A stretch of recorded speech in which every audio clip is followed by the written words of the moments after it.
Morning, students.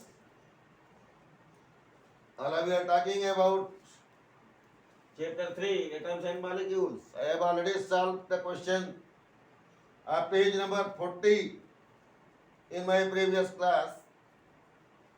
In question number 1 on page number 40, calculate the molecular mass, and in question number 2, calculate the formula unit mass. हमने difference बताया था आपको पहले से.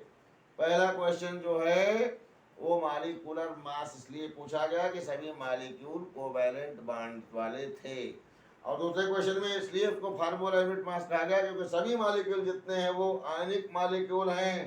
Concept को इसको बहुत अच्छे से याद कर लीजिए. जिंक ऑक्साइड, सोडियम ऑक्साइड और पोटेशियम कार्बोनेट के पूछे गए हैं. जिंक ऑक्साइड फर्स्ट है, सेकेंड है सोडियम ऑक्साइड और थर्ड दिया गया है K2CO3 पोटेशियम कार्बोनेट. देखिए बेटा बहुत ही इजी क्वेश्चन होता है क्योंकि ऑलरेडी सब कुछ दे दिया जाता है. जैसे आपको यहाँ पर Zn = 65 देखिए सबका मास ही दे दिया गया. यहाँ पर देखिए Zn का दे दिया 65, ऑक्सीजन का दे दिया गया होगा ऑक्सीजन 16, सोडियम का दे दिया गया होगा आपको 23, क्योंकि बच्चे को एटॉमिक मास नहीं याद है. ऑक्सीजन का दे दिया गया आपको 16 और कार्बन जानते ही हो आप 12 होता है. वैसे तो सभी जानकारी भी रहना चाहिए. ऑक्सीजन दे दिया गया, कार्बन दे दिया गया, सोडियम का दे दिया गया, जिंक का दे दिया गया, और उसके बाद फिर बच रहा है पोटेशियम. पोटेशियम का 39 ये दिया जाता है. पहले से दे दिया जाता है आपको. ये यूनिट्स दे दी गई हैं कि इनके एटॉमिक मास जितने एटॉमिक मास इतना होता है, इतना यूनिट होता है. 39 यूनिट मतलब सब में यूनिट कॉमन है. तो जिंक में एक Zn है. Zn का एटॉमिक मास देखिए आप फार्मूला में आप यहाँ पर फार्मूला यूनिट मास ले क्योंकि ये सभी आयनिक कंपाउंड है. तीनों ये सभी क्या है, आयनिक कंपाउंड है.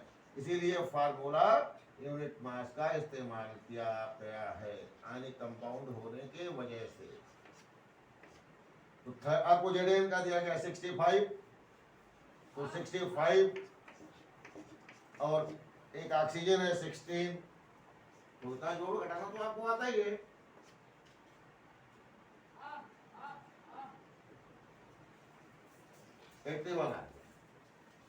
ये सोडियम है तो 23 × 2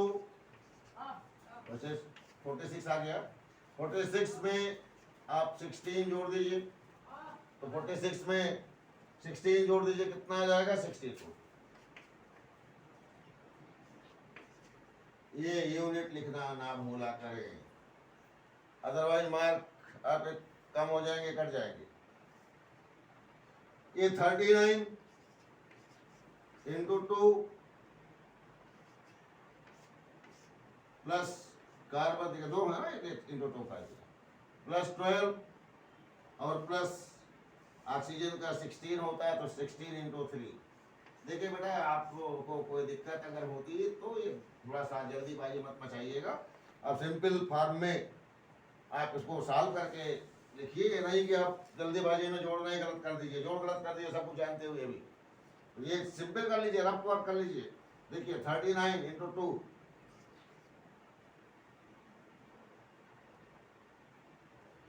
78 प्लस 12 आ गया, ये 48 आ गया. ऐसे लिख लीजिए, रफ वर्क कर लीजिए, फिर जोड़ लीजिए. 8 × 10 8 18, रिमाइंड 1, 7 1 8, 8 4 12 113, 138. ये सभी आपके क्वेश्चन के आंसर. प्रॉब्लम कोई तो नहीं है, पूरा कंसेप्ट क्लियर हो गया होगा. बच्चे गलती नहीं करेंगे क्वेश्चन को अपने एग्जामिनेशन में. Next and most important topic of the chapter is the mole concept. Mole concept क्या है, इसमें हम आपको आज डेफिनेशन बताएंगे और अगली चीजें अगले दिन बताएंगे. मोल कंसेप्ट क्या है? देखिए,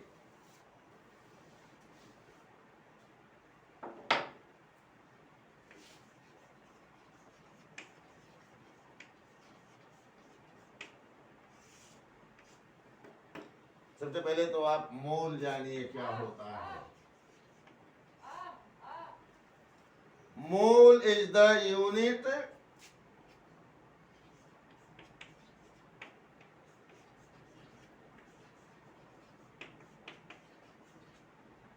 of amount of substance.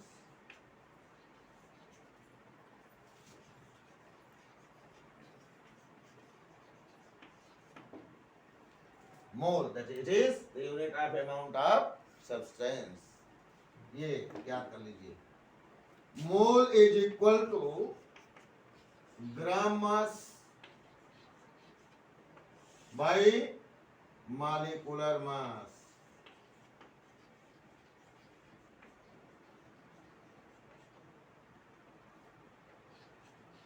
अब एक चीज तो कंसेप्ट आपका हमने क्लियर कर दिया है, या ऐसी मॉलिक्यूलर फार्मूला एक मॉलिक्यूलर मास का कहते हैं जब कोवैलेंट मॉलिक्यूल हो, फॉर कोवैलेंट मॉलिक्यूल। और इसी की जगह पर मॉलिक्यूलर मास की जगह पर आप इस्तेमाल कर सकते हैं कुछ टर्म जो आपको यहाँ अलग से बता रहे हैं हम। मॉलिक्यूलर मास की जगह पर यूज करने वाले टर्म्स क्या क्या हैं? फार्मूला यूनिट मास,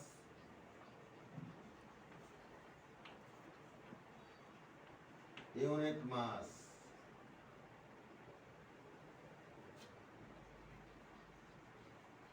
अगर कोई आयनिक है तो फॉर आयनिक, आयनिक मॉलिक्यूल। और किसी आयन के लिए ionic ion, ionic mass for any ion. देखिए पॉइंट हम यहाँ करते जा रहे हैं, ये फर्स्ट, ये सेकेंड, ये ज्यादा अच्छा रहेगा आपके लिए। इसमें से कुछ भी जैसी कंडीशन है वैसा लिखेंगे। Third for ion, ionic molecule और आयन अलग चीजें हैं। आयन, आयनिक मास, दोनों आयनिक मास में और एटॉमिक मास में कोई फर्क नहीं होता। Ionic mass. Fourth for atom is equal to atomic mass. वहाँ टर्म बदलते जाएंगे, कंसेप्ट में कोई ज़्यादा कंफ्यूज ना हो। ये एटॉमिक मास और आयनिक मास हमेशा एक ही रहता है, लेकिन टर्म इस्तेमाल वहाँ पर यूज करते हैं हम अलग। भाई जो जैसा रहेगा उसको वही कहेंगे। तो इस प्रकार से gram mass by molecular mass for molecule, covalent molecule. Formula unit mass for ionic molecule, for ions ionic mass, and for atom atomic mass. तो इसे कहते हैं मोल का ये कंसेप्ट है। तो मोल को आप पूरा तैयार कर लें। यहाँ मोल मोल जो ये है ना, यहाँ टर्म बदलता जाता है। कभी मॉलिक्यूलर मास हो जाएगा मॉलिक्यूल के लिए, कभी आयनिक मास हो जाएगा आयन के लिए, और कभी ये फार्मूला यूनिट मास हो जाएगा आयनिक मॉलिक्यूल के लिए, कभी एटम हो जाएगा किसी एटम के लिए। तो कैसे पूरा क्लियर हो गया होगा? कोई दिक्कत तो नहीं है मोल के लिए कि मोल क्या होता है? अब रिएक्शन देखिए यहाँ पर दिया गया ना, और मोल से क्लियर हो जाता है। ये सब में बेसिक कंसेप्ट था। मोल इस प्रकार से हम निकाल लेते हैं। तो ये समझ में आपको आ गया होगा। अगर कोई दिक्कत होती है डिस्कशन करें।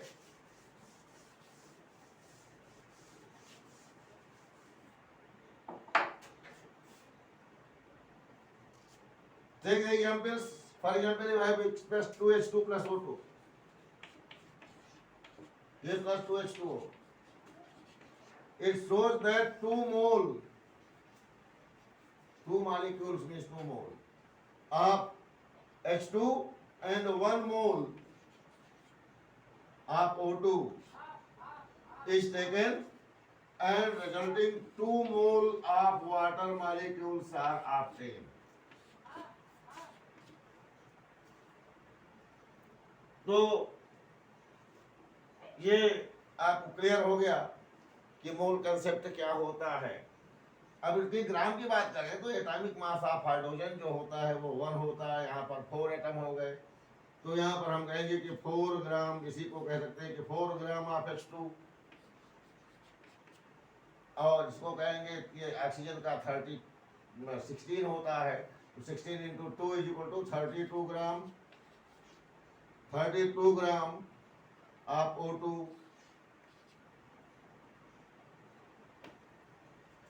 गिव्स अस, अब देखिए यहाँ पर ऑक्सीजन 2 है और ये जो आपका हाइड्रोजन है ये 4 है, तो 32 प्लस 4 इज इक्वल टू 32 और 4 जोड़ ले कितना आ जाएगा 36 ग्राम ऑफ H2O। तो एक कंसेप्ट ये मिल जाता है कि when 4 gram of H2 reacts by 32 gram of O2, 36 gram of water molecules will attain. From such concept you have obtained such conclusion. Now some more points about mole we should discuss in my further class.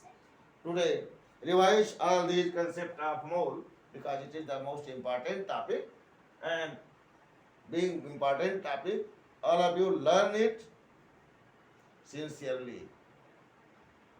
Okay, thank you very much, see you again.